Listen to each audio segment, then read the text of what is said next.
दोस्तों, candid talk current affair series में आप सभी का स्वागत है। आज हमारे साथ सीनियर जर्नलिस्ट एस.ए. इसाकी साहब मौजूद है। बहुत बहुत शुक्रिया इसाकी साहब, आप अपना कीमती वक्त निकाले और हमारे स्टूडियो में मौजूद है। शुक्रिया। दोस्तों, देश भर में एसआईआर को लेके बड़ी चर्चा हो रही है और वोट चोरी पर भी बड़ा हंगामा मचा हुआ है। इन दोनों चीज़ों पर पार्लियामेंट में जब एचएम ने अपनी बात पेश करते हुए दरमियान में अनपार्लियामेंट्री अल्फाज भी इस्तेमाल कर चुके हैं। तो चलिए जानते हैं इन मुद्दों के बारे में हम सीनियर जर्नलिस्ट इसाकी साहब से। मेरा पहला सवाल ये है कि आखिर ये एसआईआर क्या है? एसआईआर का मतलब है special intensive revision of electoral rolls. Election commission का जिम्मा ये है कि इंडिया में जो इलेक्शन कमीशन कायम किया गया है, ये elections free and fair election conduct कराने के लिए और इसके ज़िम्मे में इलेक्टोरल रोल्स बनाने का भी इसका ही जिम्मा है। इसके लिए सालाना, आपको तो मालूम है, 18 साल की उम्र क्रॉस हुआ सो हर शहरी सिटीजन ऑफ इंडिया जो है वोटिंग राइट मिलता उसको। तो 18 ईयर्स से जो क्रॉस करे हर लोगों को जो वोटिंग राइट दिलवाने का जिम्मा और फ्री एंड फेयर इलेक्शन कराने का जिम्मा इलेक्शन कमीशन का है। और ये इलेक्टरल रोल्स पहले जो एक सिस्टम रहता था कि वे सालाना एक पर्टिकुलर डेट्स में फिक्स्ड डेट्स रहते थे कि जनवरी अक्टूबर ऐसा कुछ, तो इसमें नए लोगों को एनरोलमेंट होता था, यानी नए वोटर्स को ज्वाइन करते थे। और जो पुराने वोटर लिस्ट में कुछ खामियां हैं, किसी का एड्रेस चेंज हो गया, कोई ट्रांसफ़र हो गया, ऐसा कोई एडिंग्स एडिशंस डिलीशंस, यानी जो नए नामा जोड़ना, कुछ तब्दीलियाँ रहे तो करना, ये पूरा काम एक सिस्टमेटिक चलता था। कभी कभी जहाँ पे भी कभी कभी इलेक्शन हो रहा, कभी कुछ कंप्लेंट्स मिल गए, तो वो इलेक्शन से पहले भी एक मिनिमम 6 मंथ्स का पीरियड, वो कुछ स्टैट्यूटरी पीरियड से पहले एक रिविजन होता था इलेक्ट्रल रोल का। दिस इज एक नॉमिनल प्रोसीजर रहता था। अब ये जो स्पेशल इंटेंसिव रिविजन, यानी गहरी तरीके से पूरा इलेक्ट्रल वोटर लिस्ट को जांच करके जेन्युइन वोटर्स को कोई सिर्फ वोट करने का अधिकार, राइट मिलना है, बाकी के जो फर्जी वगैरह वोट जो भी है उसमें से डिलीट करना है, बल्कि मकसद से ये एसआईआर शुरू करी थी। तो इस एसआईआर को लेकर अब लोगों में, खास करके अपोजिशन में रहने दो, ये कई दानिशमंद भी है इसमें, इसके एसआईआर के ऊपर जो लोग शक की नज़र से देख रहे हैं, जो लोग डाउट एक्सप्रेस कर रहे हैं, इसके पीछे कुछ धांधली हो रही बोल के जो कर रहे हैं, इसमें दानिशमंद है, सिविल सोसाइटीज़ है, अपोजिशन पार्टीज़ है। तो ये सिर्फ एसआईआर टेकअप करे सिर्फ एडिशन के वास्ते नहीं, डिलीशन के वास्ते बोल के। एसआईआर जो भी है, वोटर लिस्ट का रिवीजन होता था इंक्लूजन के लिए, डिलीशन के लिए नहीं होता था। डिलीशन भी जो डुप्लीकेट वोटर्स है वो होता था। लेकिन अब बिहार में जितना बड़ा हंगामा हुआ, लोगों को सब देखे थे वो, तो बिहार के इलेक्शन से पहले भी एक बड़ी अपोजिशन से हंगामा मचाया, क्योंकि पर्टिकुलरली अपोजिशन के जो वोटर्स हैं उनको डिलीट करके, जेन्युइन वोटर्स को डिलीट करके सिर्फ बीजेपी अपने वोटर्स के लिए ये पूरा एसआईआर टेकअप करी है बोल के एक बड़ा हंगामा चला था। और जैसा अपोजिशन वहाँ पे डाउट्स एक्सप्रेस करी, उसी तरह पे वहाँ पे रिजल्ट भी आया था। क्योंकि बिहार में क्या हुआ था आपको मालूम है, बीजेपी और जेडीयू की कंबाइन जो भी वहाँ पे अलायंस गवर्नमेंट है वो पावर में आ गई, और 2000 गुज़िश्ता इलेक्शन से भी ज़्यादा सीटें बढ़ गए वहाँ पे बीजेपी के, जबकि वहाँ पे महागठबंधन कांग्रेस और आरजेडी का जीतता, बल्कि पूरे से सर्वेस वगैरह आ रहे थे, लोगों में भी वही जहन बना हुआ था। लेकिन वहाँ पे तो उल्टा हो गया। तो अब क्या है, तो एसआईआर के पीछे खास करके बीजेपी के ऊपर जो इल्ज़ाम है कि वो अपना वोट बैंक को इंटैक्ट करके उसके ज़रिए वोट करवाने के लिए, जो खास करके बिहार में 65 लाख वोट डिलीट हो गए एसआईआर के दौरान बोल के, उसमें खास करके माइनॉरिटीज़ का, दलित्स का और पिछड़े, अति पिछड़े जो भी है वो लोगों के, मतलब खास करके बीजेपी की तरफ जो लोगों को रुझान नहीं रहती, ऐसे वोटर्स के पूरे जो है नाम वहाँ से निकाल दिए बोल के। और वहाँ पे तो कई लोगों को मुर्दे भी करार दिए गए, उनके नामा निकाल दिए। तो वैसे लोगों को योगेंद्र यादव नाम के एक सोशल वर्कर सुप्रीम कोर्ट का अप्रोच होके लेके जाके, लोग पूरे जिंदा है मगर इनके नाम निकाल दिए बोल के कोर्ट में केसेस फाइल हुए, सब कुछ हुआ था। तो एसएआर को लेके जो है लोगों के दिल में खास करके एक शक तो पैदा हुआ है। ये एसएआर जो है स्पेशल इंटेंसिव रिवीजन है, जैसा मैं बताया आपको। ये जो है टेकअप करी थी बिहार में। अब 12 डिस्ट्रिक्ट 9 डिस्ट्रिक्ट्स और 3 यूनियन टेरिटरीज में, जैसा कि मध्य प्रदेश, गुजरात, वेस्ट बंगाल, उत्तर प्रदेश, राजस्थान और छत्तीसगढ़, ये स्टेट्स में, और अंडमान निकोबार, लक्षद्वीप और एक पांडिचेरी, यहाँ पे जो है टेकअप करी। टोटल 12 प्लेसेस में अब एसएआर चल रहा। तो एसएआर को लेके जो एसएआर से जो प्रेशर माउंट हो रहा बूथ लेवल ऑफिसर से, उसमें तो तकरीबन 50 से भी ज़्यादा लोग अब तक खुदकुशी कर लिए। वर्कलोड ज़्यादा होके थोड़े लोग सुसाइड के लेटर डाल के, और एक आधा बंदा वीडियो भी बनाया था कि भाई हमारे पर जो प्रेशर हो रहा है। तो इसमें ये जो शॉर्ट पीरियड है, सिर्फ 3 महीने 4 महीने के अंदर टोटल वोटर, अब एक एग्जांपल मैं बताता हूँ। वेस्ट बंगाल में तकरीबन वहाँ का पॉपुलेशन के हिसाब से समझो 2 करोड़ या 3 करोड़ वोटर लिस्ट है।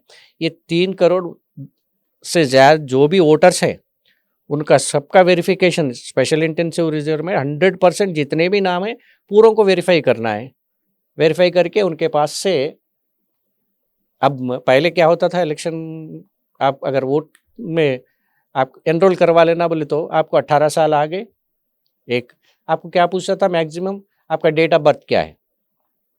डेट ऑफ बर्थ नोट करके, एड्रेस नोट कर लेके वोटर आईडी कार्ड बन जाता था ना।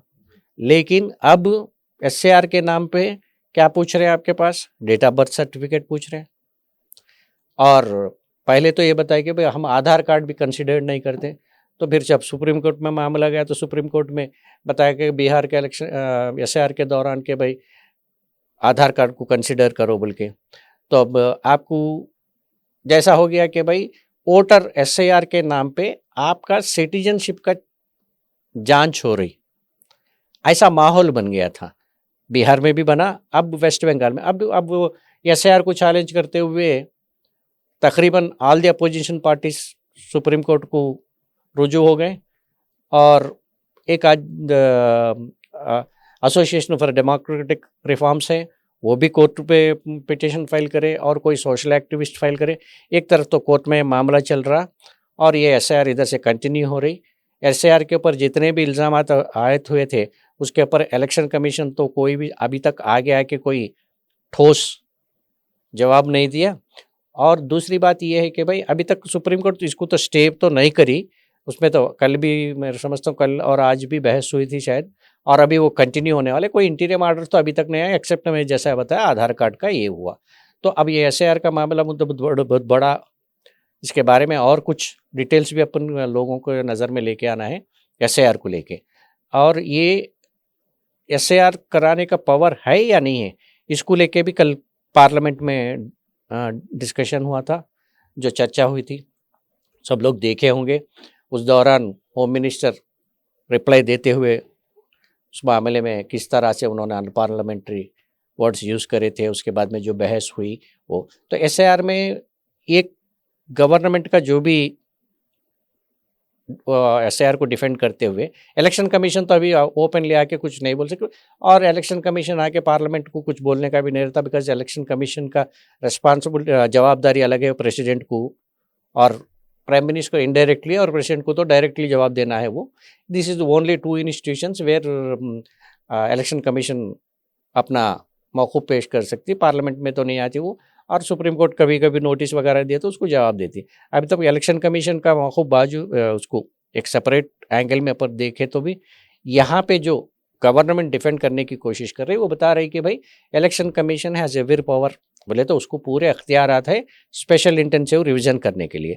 जबकि जो बहस के दौरान जो मौजू पेश करे थे, जैसा कि मनीष तिवारी कांग्रेस के एमपी हैं और कल्याण बनर्जी तृणमूल कांग्रेस के और बाकी के जितने भी लोग ये बात करें कि भाई वो लोग कई सेक्शंस कोट करते हुए रिप्रेजेंटेशन ऑफ पीपल्स एक्ट 1959 और 1951 रिप्रेजेंटेशन ऑफ पीपल्स एक्ट 1950 और 51, उसमें पर्टिकुलरली सेक्शन 21 क्लास 3 उसमें ये बताया गया कि भाई इलेक्शन कमीशन को स्टेट एज ए यूनिट मतलब एक स्टेट को यूनिट लेके आप रिवीजन नहीं कर सकते, सिर्फ आप कॉन्स्टिट्यूंसी वाइज रिवीजन करने का, स्पेशल रिवीजन करने का पावर इलेक्शन कमीशन को है। लेकिन उसमें वो भी कैसे सर्कमस्टेंसेस में, वो पर्टिकुलर कॉन्स्टिट्यूंसी पे आपको कंप्लेंट आए हुए कि भाई ये वोटर लिस्ट में बहुत सारे धांधलियाँ हुए, डुप्लीकेट वोटर्स है, कुछ भी, तो ऐसे सूरत में वो रीजंस क्या है रिकॉर्ड करके नोटिफाई करने के बाद इलेक्शन कमीशन अपना एसआईआर टेकअप कर सकती। जब तक ये एसआईआर कंप्लीट नहीं होता, जब तक पुराना वोटर लिस्ट इन फोर्स रहता, मतलब अमल में रहता। क्यों अमल में रहता? उस दौरान कुछ इलेक्शन वगैरह आ गया तो आप पुराने वोटर लिस्ट को जो है इस्तेमाल कर सकते हैं।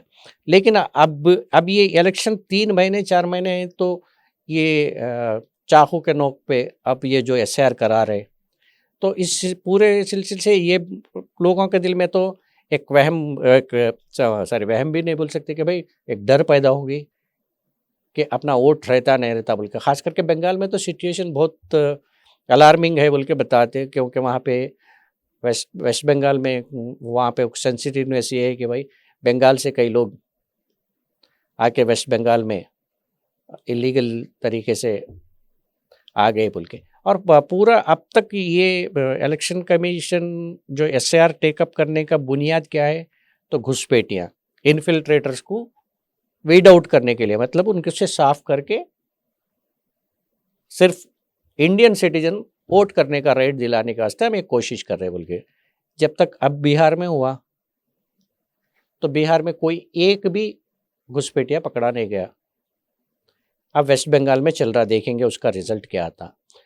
तो एक डाउट और लोगों के दिल में, जहन में डाउट ये डबल होने की चांसेस है और मजबूत होने की चांसेस है। असम में बहुत ज़्यादा इन्फिल्ट्रेशन होता बोल के सब लोगों को मालूम है कि असम में म्यांमार से, मतलब बर्मा से, उधर पुराना बर्मा अब का जो म्यांमार है, उधर से इन्फिल्ट्रेट होके इंडिया में आते रहते लोग बोल के। वहाँ पे उस स्टेट को इलेक्शन कमीशन एसआईआर से एग्जम्प्ट कर दी। जहाँ जहाँ चांसेस है घुसपैठियों के, वहाँ पे नज़र नहीं है, जबकि लेके आके दूसरी जगहों पे। अब मेनली अब खास करके वेस्ट बंगाल पे जो हो रहा, वेस्ट बंगाल के ममता बनर्जी का एलिगेशन क्या है, मेरे जो खास करके मेरे वोटर्स है, उसके वोटर्स मतलब वेस्ट बंगाल में majority of the Muslim vote जो है टीएमसी के फेवर में जाता, तो वहाँ पे मुस्लिम वोट कट करने के सिलसिले सिर्फ वही मकसद से जो है ये एसआईआर हो रहा। बल्कि बिहार में भी यही इसी तरह के एलिगेशंस है और इस एलिगेशंस को थोड़ा थोड़ा सबूत मिलने का चांस है। वहाँ पे जो डिलीट हुए थे उसमें भी परसेंटेज जो है मुसलमानों का ज़्यादा है बोल के जो ये सबसे दिखाया। तो एसआईआर के पीछे बीजेपी का एक गहरी चाल है बोल के जो ये बता रहा हूँ। उसको पहले बिहार इलेक्शन एक छोटा सा एग्जाम्पल दिख रहा। अब कल वेस्ट बंगाल में अगर वही रिजल्ट रिपीट होगा और बाकी के, क्योंकि नेक्स्ट ईयर जो इलेक्शंस होने वाले हैं उसमें वेस्ट बंगाल है, तमिलनाडु है, पांडिचेरी भी है और कुछ और एक दो छोटे मोटे स्टेट्स है। तो ये सब में भी एसआईआर के बाद में अगर इलेक्शन हुआ वहाँ पे भी बीजेपी जीत गई तो सब भूल जाओ। तो एसआईआर का जो मकसद जो था बीजेपी का, वो मकसद 100% फुलफिल होया बोल के समझ सकते हैं अपन। दिस इज एंटायर एसआईआर और एसआईआर के पीछे का कहानी ये है। इसाकी साहब, मेरा दूसरा सवाल ये है कि इलेक्शन कमीशन को अपॉइंट करने के प्रोसेस में सीजेआई को क्यों हटाया गया? इलेक्शन कमीशन के प्रोसेस के लिए मतलब अब आपका तो आइडिया होगा, इलेक्शन अपना इंडियन जो इलेक्शन कमीशन है उसमें 3 मेंबरान रहते। उसमें एक चीफ इलेक्शन कमिश्नर रहता, 2 इलेक्शन उनके साथ में 2 इलेक्शन कमिश्नर रहते थे। पहले जो है सिर्फ एक ही इलेक्शन कमिश्नर रहता था। तो इलेक्शन कमिश्नर में एक ही रहने से मोनोपोली हो रहा तो इलेक्शन कमिश्नर मनमानी कर रहे बोल के पॉलिटिकल पार्टीज आवाज़ उठाए, हंगामा करे, उसके बाद में जो है एक डेमोक्रेटिक प्रोसेस रहना, तो 3 लोगों में उसमें 2 मेजॉरिटी जो भी डिसीजन लेंगे वो हिसाब से, मतलब इलेक्शन कंडक्ट करने के दौरान कोई मसले आए तो मेजॉरिटी ओपिनियन प्रिवेल होना, यानी मेजॉरिटी डिसीजन पे काम चलना बोल के 3 इलेक्शन कमिश्नर का एक पैनल बनाया गया। उसमें एक चीफ इलेक्शन कमिश्नर रहता, उनके साथ में 2 रहते। ये प्रोसेस में जब इलेक्शन कमिश्नर्स का अपॉइंटमेंट हो रहा था तो पहले प्राइम मिनिस्टर और लीडर ऑफ द अपोजिशन दोनों बैठ के जनरली वो डिसाइड होता था, 2 मेंबर का कमेटी के जैसा रहता था। तो जब भी हुकूमत का अपर हैंड होता ना, जनरली प्राइम मिनिस्टर समझ गए इलेक्शन कमिश्नर का अपॉइंटमेंट हो गया। तो हाल ही में बीजेपी गवर्नमेंट आने के बाद में 1-2 इलेक्शन कमिश्नर्स के अपॉइंटमेंट के लेकर मसला हुआ था, तो सुप्रीम कोर्ट में केसेस फाइल हुए थे। वो केसेस फाइल होने के बाद में एक कॉन्स्टिट्यूशनल बेंच कायम किया गया था। तो वो 2003 में कॉन्स्टिट्यूशन बेंच जो है एक जजमेंट डिलीवरी करी थी, जिसमें बताया गया कि भाई इलेक्शन कमिश्नर के अपॉइंटमेंट में prime minister, leader of the opposition के साथ में चीफ जस्टिस भी एज ए न्यूट्रल बैठेंगे। जब कोई मसला आ गया, कोई किसी का समझो एक शख्स को आप इलेक्शन कमिश्नर बनाना चाह रहे हैं, उनके एंटीसीडेंट्स वेरीफाई करे वक्त कोई लीडर ऑफ द अपोजिशन कोई उनको अपोज करे कि भाई ये इलेक्शन कमिश्नर करने से बायस्ड रहते हैं, नहीं तो इनका रिकॉर्ड अच्छा नहीं है बोल के ऐसा कुछ हो, तो एक डिसीजन लेने के लिए चीफ जस्टिस भी जो है अपना राय पेश करने के बाद में गवर्नमेंट इलेक्शन कमिश्नर के एक ट्रांसपेरेंसी वे में इलेक्शन कमिश्नर का अपॉइंटमेंट होता बोल के चीफ जस्टिस को भी लेके आने का जजमेंट हुआ था।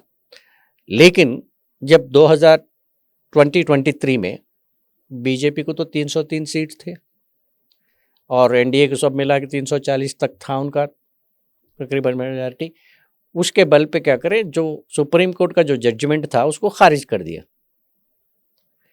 3 मेंबर के कमेटी में क्या हुआ, अब लीडर ऑफ अपोजिशन रहेंगे, प्राइम मिनिस्टर रहेंगे, और 3rd मेंबर्स जो है प्राइम मिनिस्टर जो सिफारिश करेंगे वो एक सेंट्रल मिनिस्टर, चाहे कि होम मिनिस्टर को सिफारिश कर सकते हैं, उन्होंने जो भी सजेस्ट करे उनका नाम। अभी तो फिलौकत जो है होम मिनिस्टर, प्राइम मिनिस्टर और लीडर ऑफ द अपोजिशन।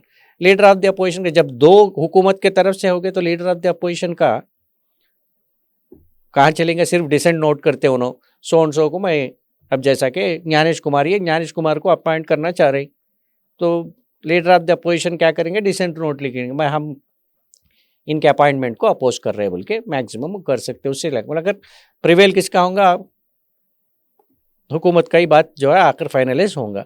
तो वही हुआ था अभी, तो क्योंकि जो हुकूमत चाहती वही ऑफिसर को इलेक्शन कमिश्नर बनाने के लिए चीफ जस्टिस को वहाँ से हटाया गया। क्यों, ये कब पॉसिबल हुआ था, ये कब कर सकी थी बीजेपी गवर्नमेंट, क्योंकि उनके पास पूरी तरह मेजॉरिटी थी। अगर अब ऐसे दौरान करना चाहती तो नहीं हो सकता था, जब मेजॉरिटी थी तो उसको खारिज कर दिए, ओवर पावर कर दिए सुप्रीम कोर्ट का जजमेंट को। अब जो है इलेक्शन कमिश्नर जो जिसका है, इसके पहले तो उन्होंने राजीव कुमार, मेरे ख्याल से राजीव कुमार ही था, उन्होंने तो गज़ल भी गाते थे, शेर भी बोलते थे, उन्होंने इलेक्शन कंडक्ट करके चल गए महाराष्ट्र वगैरह। अब ज्ञानेश कुमार आ गए, उन्होंने तो कोई चीज़ भी जो है बात ही नहीं करते, मतलब प्रेस कॉन्फ्रेंस तो लगाते, वो जो अनाउंस करने के वास्ते लगाते, बाकी की चीज़ों में जैसा कि मिशन रीडेबल बोले तो आजकल लैपटॉप में भी आप इलेक्ट्रोल लिस्ट देखने के सहूलत के जैसा डिजिटली रीड करने वाला एक इलेक्ट्रोल रोल दे बोल के अपोजिशन डिमांड कर रही, तो उन्होंने सिर्फ चुप्पी साध रहे और मुस्कुरा के फेस करके बैठ जा रहे। और डिजिटल डेटा, सीसी का फुटेज, और ये जब इलेक्शन कमिश्नर का अपॉइंटमेंट में जो कानून बनाया गया था, जब भी उसमें और भी 2 प्रोविजंस लेके आए थे।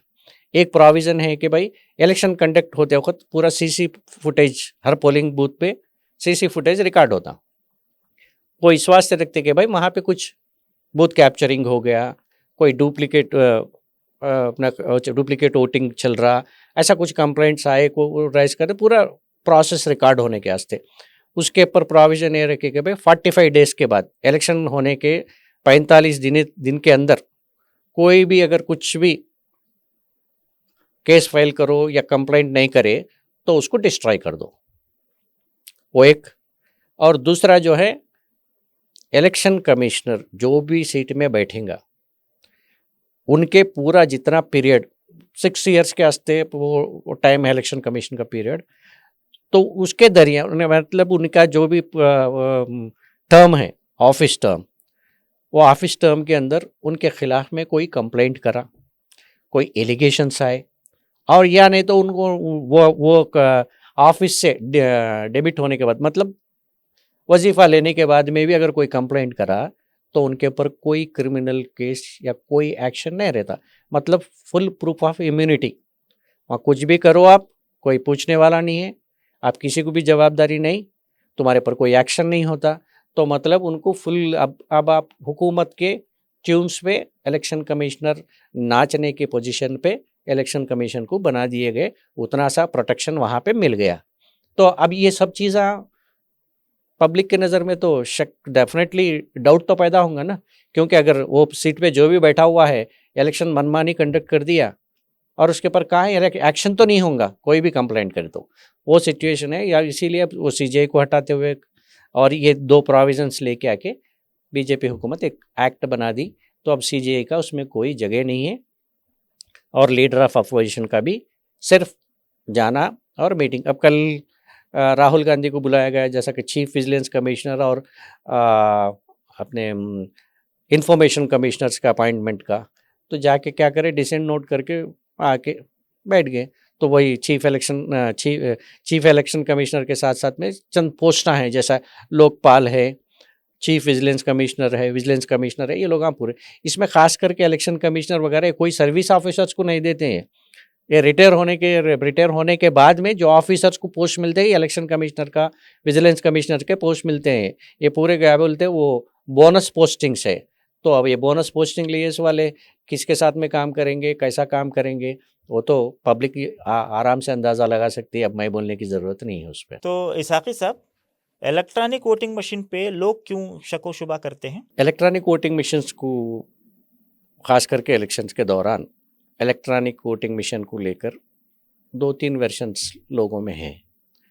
फर्स्ट जो है, टेक्निकली कोई अभी तक ठोस सबूत ये नहीं हुआ कि उसको टैम्पर कर सकते हैं, तो कोर्ट के सामने, कोर्ट भी इसी बुनियाद पे जो है, आप कोई टेक्निकली साबित करो कि भाई इसको टैम्पर कर सकते, मतलब ये तो है कोई एक ही दबाए तो भी हर चीज़ कमल को जा रही, यानी तो एक ही बटन दबाने पर भी कांग्रेस को वोट जा रहे, एक कोटी दबाने पर पूरे वोट जो है एक किस्म जैसा कि बीआरएस को जा रहे, कांग्रेस को जा रहे, जो लोग आम पे एक तो चल रहा ना।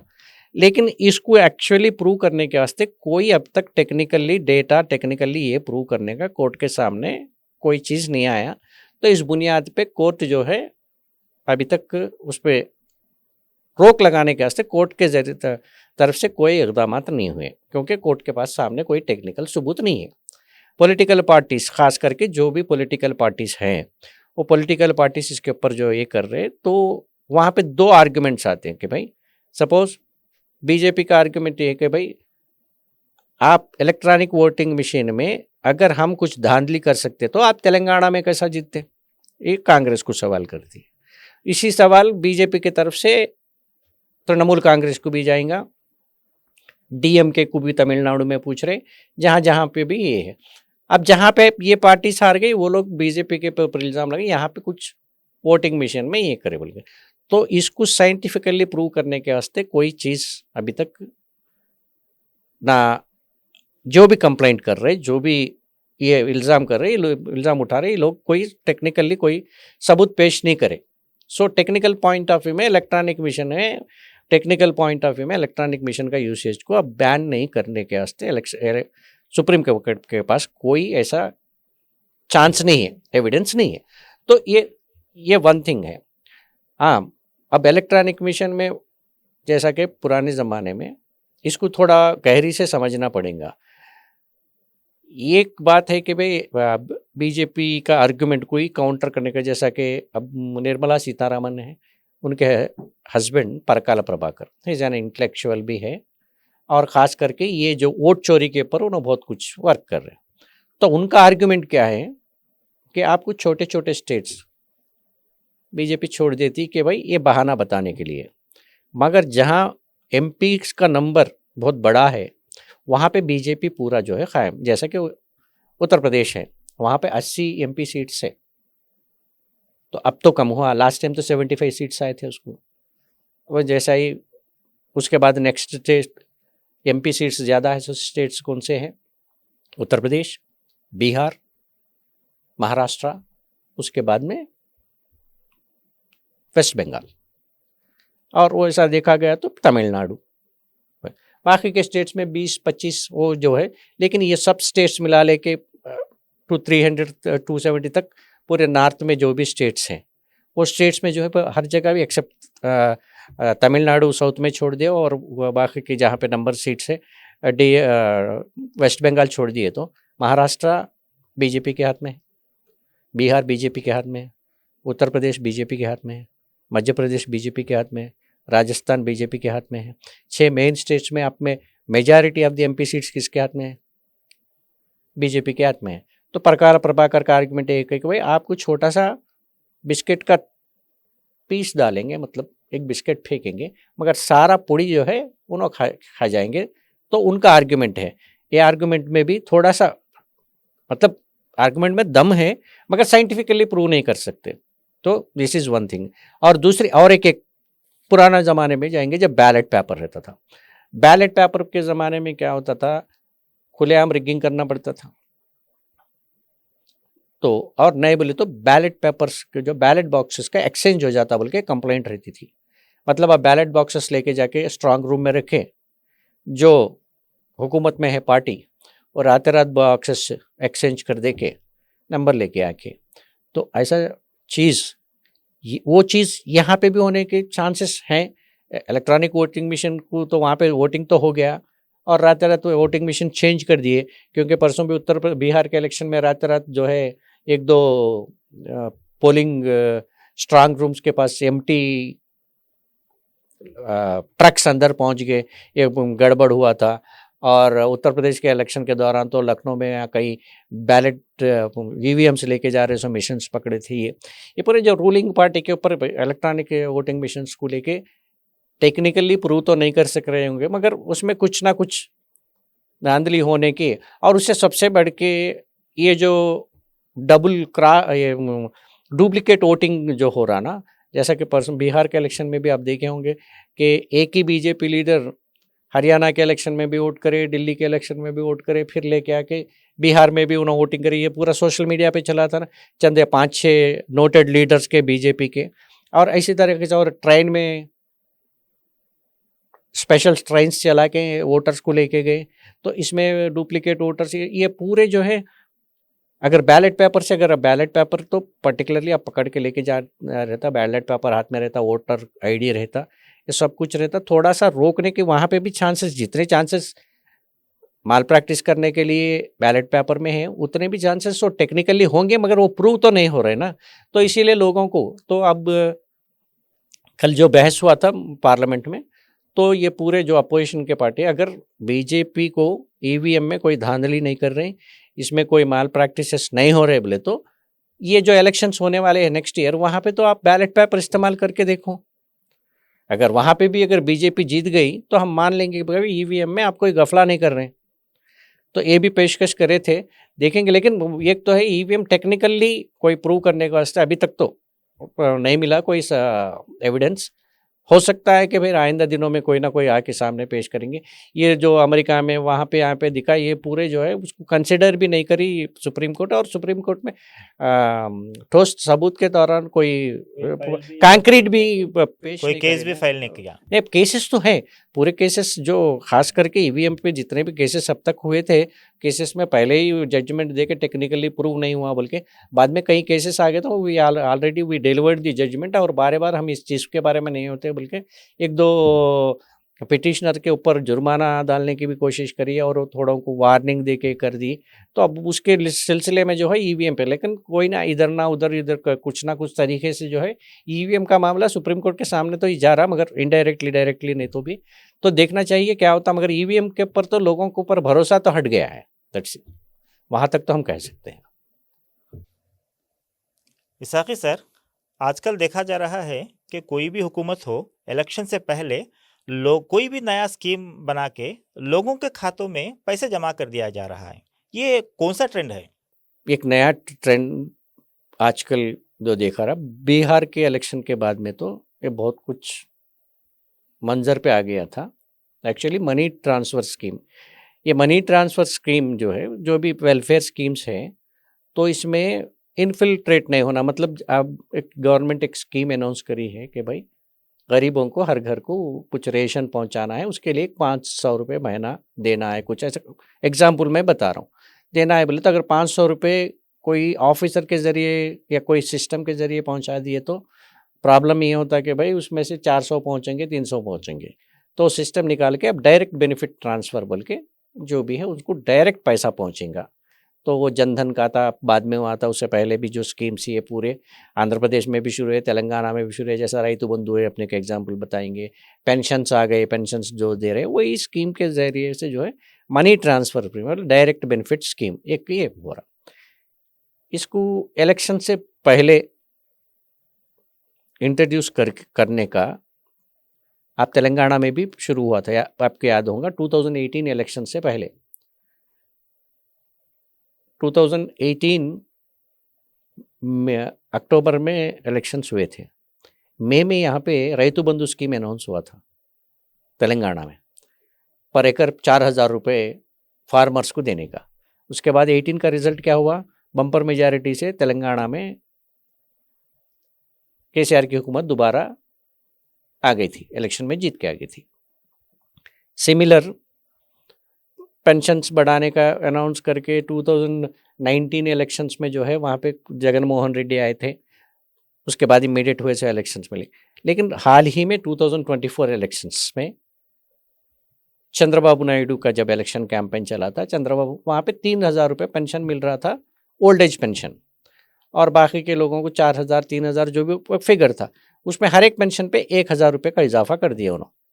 करके क्या करे थे, जब तक 3 महीने, इलेक्शन की वजह से 3 महीने का पेंशन रुक गया था, तो ये 3 महीने का पेंशन मिला के 3-4 12,000 रुपये डायरेक्ट मैं आपको पैसे देता हूँ बोल के अनाउंस कर दिया था। ये खाली अनाउंसमेंट हुआ था वहाँ पे। यहाँ पे मई में रईतु बंधु अनाउंस करके इलेक्शन से पहले ये कैसा कैसा मोड़ लेता गया मैं बता रहा हूँ। 18 इलेक्शन में मई में अनाउंस होने के बाद में रईतु बंधु स्कीम से पैसे चले गए, उसके बाद इलेक्शन हुआ था। ओके, यहाँ पे इलेक्शन से पहले आंध्र प्रदेश में चंद्रबाबू अनाउंस करे थे 12,000 रुपये देता हूँ, उसके बाद मैं हर महीना 4,000 रुपये पेंशन देता हूँ। तो वहाँ पे तो जगन मोहन रेड्डी 151 से 11 सीटों को गिर गए। इलेक्शन में आते ही 15 दिन के बाद उन्होंने 12,000 रुपये दे दिए। वो आंध्र प्रदेश का हिस्सा है। बिहार में और इससे भी ज़बरदस्त तरीके से हुआ। इलेक्शन से चंद दिन पहले वो जीविका वुमन है वहाँ पे, जीविका दीदी कुछ बोलते हैं वहाँ पे, वो स्कीम वो लोगों को जो आंगनवाड़ी के जैसे रहते, वो लोगों के हर एक के खाता में 10-10 हज़ार रुपये भेजने का एक अनाउंसमेंट। उसके बाद में जो एलिजिबल लेडीज है, मतलब 1,30,00,000 वुमेन के खातों में 10-10 हज़ार रुपये देने का वादा कर एक स्कीम अनाउंस हो गया। और ये स्कीम इतना अच्छा टैक्टिकली उसको इम्प्लीमेंट करे थे, जैसा कि फर्स्ट जीविका दीदी को पैसे मिल गए 10,000 रुपये, उनको इलेक्शन ड्यूटी पे क़ायम कर दिया गया। ओके, सो वो लोग किसके एजेंट बन के काम करेंगे इलेक्शन में? हुकूमत की। और इसके दौरान ये 1,30,00,000 फैमिलीज़ को जो 10-10 हज़ार रुपये देना था, उसमें से फेज वाइज मैनर में दिए। पहले एक 20 लाख वुमेन के खाता में 10-10 हज़ार रुपये चले गए। और ख़वातीन के बीच में तो ये डिस्कशन होगा क्या आपके पैसे मिले, तो ये डिस्कशन तो चल होगा दोनों। ये क्या हुआ, 1 से 2, फिर एग्जैक्ट 8 दिन नहीं गुजरे, फिर और 20 लाख आदमी के अंदर डाली। इलेक्शन 6 तारीख और 11 तारीख को हुआ था वहाँ पे 2 फेसेस में। नवंबर 6 को, 11 को और 14 को रिजल्ट्स आए थे ना। तो इलेक्शन के एक दिन मतलब पोलिंग के एक दिन पहले भी, पोलिंग के सेकंड पोलिंग के एक दिन पहले दिन तक भी पैसे पड़ रहे थे। तो ये पूरा वोट सीधा जाके हुआ। तो 10% of the votes, last time 7% हुआ, तो 6% हुआ, तो बार 7%, मतलब 10% की इजाफा होके ओनली वुमेन वोटिंग में पूरा वहाँ पे जो है महागठबंधन वो ये 10,000 के चक्कर में, ये मनी ट्रांसफर के चक्कर में हवा में उड़ गई। बाकी के स्कीम्स अलग है, वो पूरे फैक्टर्स क्या काम करे वो सब ये तो डायरेक्ट है वुमेन का, तो ये हो गया। तो अब यही सिलसिला, तो ये पूरा हो रहा, तो फिर इलेक्शन कमीशन क्या कर रही थी? मैं आपको एक बार बताता हूँ। इलेक्शन कमीशन बीजेपी के रूलिंग के हुकूमत जहाँ जहाँ पे है स्टेट्स में, उसका रवैया एक है। जब अपने को 2023 में इलेक्शंस हुए तो రైతు बंधु स्कीम को रोका गया 23 के इलेक्शंस में। 24 के पार्लियामेंट इलेक्शन के टाइम पे भी वहाँ पे वैसा ही आंध्र प्रदेश में वो अम्मावड़ी वगैरह स्कीम्स दे रहे थे, वो भी स्कीम्स को रोका गया। मगर बिहार में जो है इलेक्शन के दौरान वुमेन के खातों में पैसे गिर रहे थे, तो पूरा वोटिंग वन साइड चले गया वहाँ पे। तो अब 10,000 रुपये में वहाँ काम चले गया। अब देखेंगे अगर यही रवैया रहा, यही इलेक्शन कमीशन फिर कंडक्ट करने को वहाँ जा रहे इलेक्शन कमीशन पूरे, तो वेस्ट बंगाल में तो तृणमूल कांग्रेस की गवर्नमेंट है, तृणमूल कांग्रेस 20,000 रुपये अनाउंस कर सकती, या नहीं तो सेंट्रल गवर्नमेंट कोई नया स्कीम लेके आके 30,000 रुपये अगर डाल दी तो वोटिंग पैटर्न ही चेंज हो जाता है ना।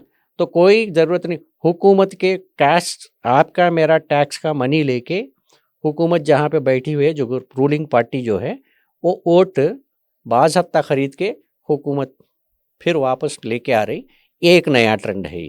अब ये ट्रेंड को कौन इसको ब्रेक करेगा, ये नहीं करेगा, नहीं बोले तो कल अब जहाँ पे भी इलेक्शन होंगे नेक्स्ट 3, अब कैसा भी आपको 6, अब ये तो हो गया ना अप्रैल, 4 महीने बाकी है, 4 महीने के बाद में आपको वेस्ट बंगाल, तमिलनाडु के इलेक्शंस तो देखेंगे अपन, जब तक ये ट्रेंड कौन सा मोड़ लेता। तो this is the new trend. ये ट्रेंड है कि भाई हुकूमत पब्लिक मनी से पब्लिक के पास वोट खरीदो, हुकूमत हासिल कर लो, पावर हासिल कर लो। ये नया ट्रेंड है ये। तो इसाक़ी साहब, आपके बातचीत में ये मालूम हो रहा कि जब तेलंगाना में और आंध्र प्रदेश में जब इलेक्शंस होते हैं तो उस वक्त ऐसे स्कीम्स को रोक दिया जाता है।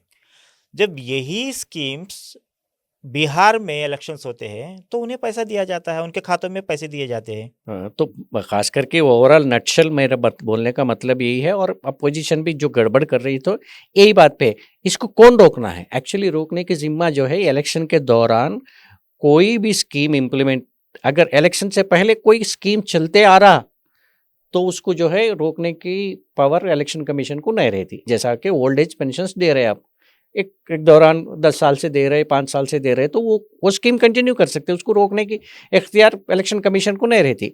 लेकिन इलेक्शन के दौरान, अब जैसा कि बिहार का एक मसला है, वो इलेक्शन के दौरान जस्ट चंद दिन पहले, मतलब वो स्कीम अनाउंस होने के दूसरे दिन नोटिफिकेशन आता वहाँ पे, ये पूरा एक चाल के तौर पे इलेक्शन कल अनाउंस करना है, तो आज स्कीम अनाउंस हुआ, कल इलेक्शन की नोटिफिकेशन आ गई। ओके, तो ये बताने के वास्ते कि भाई एलईबी ले सकते कि भाई ये ऑलरेडी चल रहा स्कीम बोल के। लेकिन यही चीज़ जबकि यहाँ पे రైతు बंधु स्कीम जब से 2-3 साल से चल रही थी उसको रोक दिए। वैसा ही आंध्र प्रदेश में अम्मावड़ी वगैरह जो स्कीम्स चल रहे थे उसको भी रोक दिए। मतलब ये ड्यूअल स्टैंडर्ड्स। तो इसको ये बात को लेके ही इलेक्शन कमीशन के इंटीग्रिटी, इलेक्शन कमीशन की जो इम्पार्शियलिटी है, जो पार्शियलिटी है, ये सब लेके अब सवाल निशान। इलेक्शन कमीशन इतना, मैं समझता हूँ कि इंडिया को इलेक्शन में, इंडिया में जब से इलेक्शन कमीशन कायम हुआ था, ये दौरान जितनी बदनामी इलेक्शन कमीशन फेस कर रही माजी में कभी भी नहीं हुआ। माजी में इलेक्शन कमीशन के तारीफ होते थे, जैसा कि जब एक ही इलेक्शन कमिश्नर रहता था, टीएन शेषन के उन अभी भी गाए जाते, वैसा ही केजी राव नाम के एक इलेक्शन कमिश्नर थे, उनके बारे में भी अब चर्चा होती। ये पूरे के पॉजिटिव हैं, उन्होंने जो कायम करे थे, जो नाम्स फिक्स करे थे। जब तक टीएन शेषन इलेक्शन कमिश्नर नहीं बने थे उससे पहले कोई एक इलेक्शन का एक्सपेंडिचर के ऊपर एक कैप नहीं रहता था। मतलब आप 50,000 रुपये जो भी एक लिमिट नहीं रहता था, जो भी हुआ, और कोई इलेक्शन में कोई कितना खर्चा करा कोई पूछने वाला नहीं रहता था। मगर जब ऑलरेडी वो एक्ट में इलेक्शन कमीशन के रूल्स में थे, मगर इम्प्लीमेंट करने वाला कौन है? सेशन आके उसको इम्प्लीमेंट करा था। और आप जब तक जहाँ चाहे वहाँ पे इलेक्शन के पोस्टर्स लगाते थे, दीवारें खराब कर देते थे, इलेक्शन का कैंपेन चलता था, लेकिन एक रूल कायम हुआ कि भाई इलेक्शन कमीशन ये किसी का भी अगर दीवार पे इलेक्शन का कोई भी पब्लिसिटी के वास्ते कुछ लिखना चाह रहे तो उनका परमिशन लेना है, और इसके लिए जो है कंसर्न रिटर्निंग ऑफिसर का जो भी इलेक्शन का वहाँ पर अथॉरिटी उससे परमिशन लेने के बाद में भी, और आप लिखे तो भी वो इलेक्शन कमीशन कैंडिडेट के एक्सपेंडिचर में उसका खर्चा लिखा जाने का ये पूरे प्रोविजंस आए। तो अब तो जो है खुलेआम पैसे बांट रही गवर्नमेंट बांट रही, तो इलेक्शन कमिश्नर बैठ के साझा करना चाहिए क्या बोल के अगर पूछ रहे तो ऐसे चीज़, तो एक मीमा ही बन रहे ना उनके खिलाफ में। तो दिस इज द सिचुएशन है। ये तो election commission is the only competent authority to stop this kind of electoral malpractices. इलेक्शन से पहले तुम पैसे बांट रहे गवर्नमेंट की बढ़, तो उसके ऊपर जो है इलेक्शन कमीशन विप इश्यू करे, विप मतलब उसको रोक सकती है, मगर यहाँ पे तो पूरा उल्टा हो रहा। इसाकी सर, अपने देश में फ्री एंड फेयर इलेक्शन होने के चांसेस है आइंदा चल के, या फिर ऐसे ही धांधलियाँ होने वाले हैं?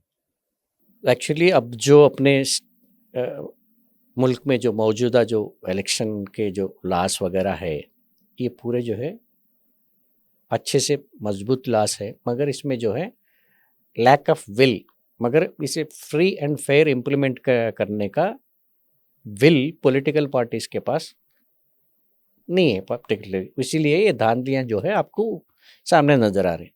अब सपोज इलेक्शन कमीशन अपना ड्यूटी सख्ती से निभाए तो फ्री एंड फेयर इलेक्शन आराम से हो सकता है। उसमें मेनली जो कॉन्स्टिट्यूशन में जो प्रोवाइड किया गया है 18 साल के उम्र के लोगों को वोट करने का, फ्री एंड फेयर जाके वोट करने का जो सिस्टम बनाया हुआ है उसको फ्री आप इम्प्लीमेंट करो। हर शहरी को जिसके पास वोट है वो वोट करने का एक आसान रास्ता बनाओ।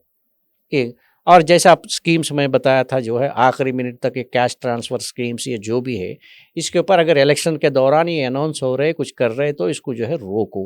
और इलेक्शन के दौरान जो पैसा जो एक्सपेंडिचर हो रहा, जो शराब बांटी जा रही, जो लास्ट मिनट में जो गिफ्ट दे के जा रहे, ये सब पकड़ने के वास्ते, ये सब कंट्रोल करने के वास्ते इलेक्शन कमीशन के पास पूरी तरह पावर्स है।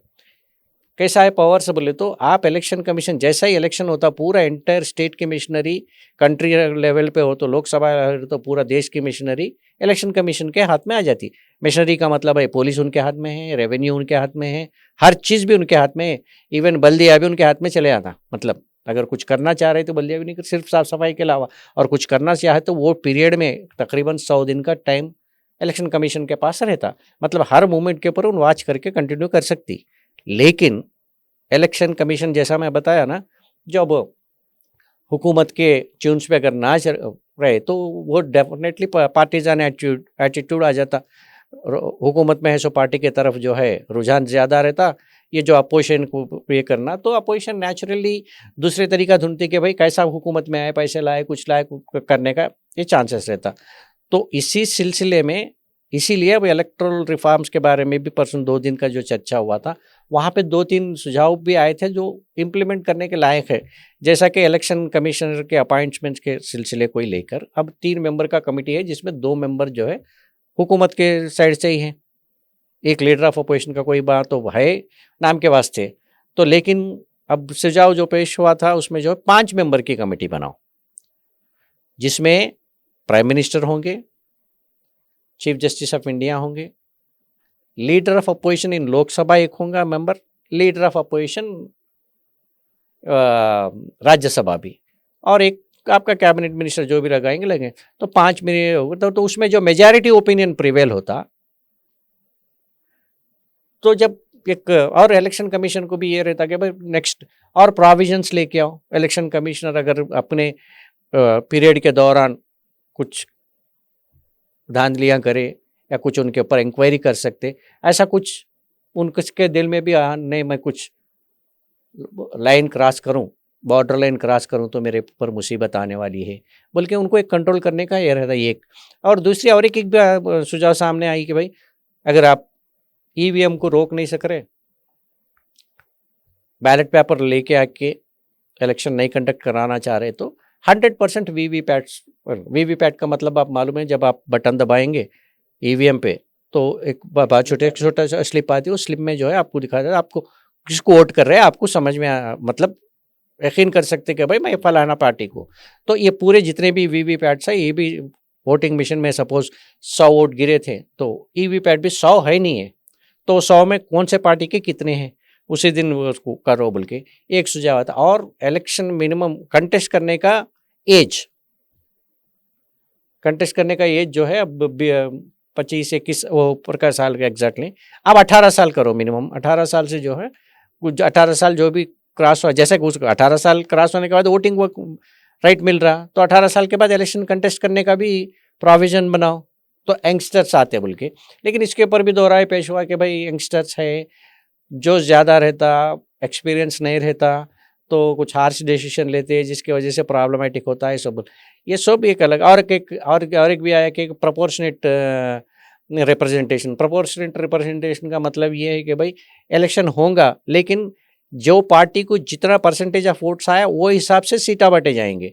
जैसा कि 549 अपना जो इलेक्शन का टोटल स्ट्रेंथ में 540, तो उसमें से 50% वोट पर्टिकुलर पार्टी को आए तो उसको 50% के हिसाब से उसके प्रोपोर्शनेट में कितने सीट्स उसके एमपी मिलेंगे उतने ही एमपी मिलेंगे।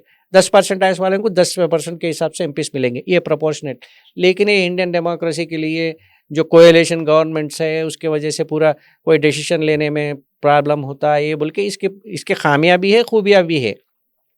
इंडिया में कोएलिशन गवर्नमेंट का टेस्ट भी हुआ था, हो रहा, अब ऑलरेडी अब चल रहा सो भी कोएलिशन गवर्नमेंट ही है, तो इसका ही थोड़ा सा फॉर्मेट और एक डिफरेंट लुक में आएगा। ये पूरे जो है लोगों के सजाव पर पार्लियामेंट में भी आए हुए हैं, लेकिन इस सबसे भी हटके जो एग्जिस्टिंग सिस्टम है उसको फुल प्रूफ बना के आप सिंसियरली इम्प्लीमेंट करने की कोशिश करो तो आपको फ्री एंड फेयर इलेक्शन हो जाता। तो क्या है या लैक ऑफ विल, मतलब आपको एक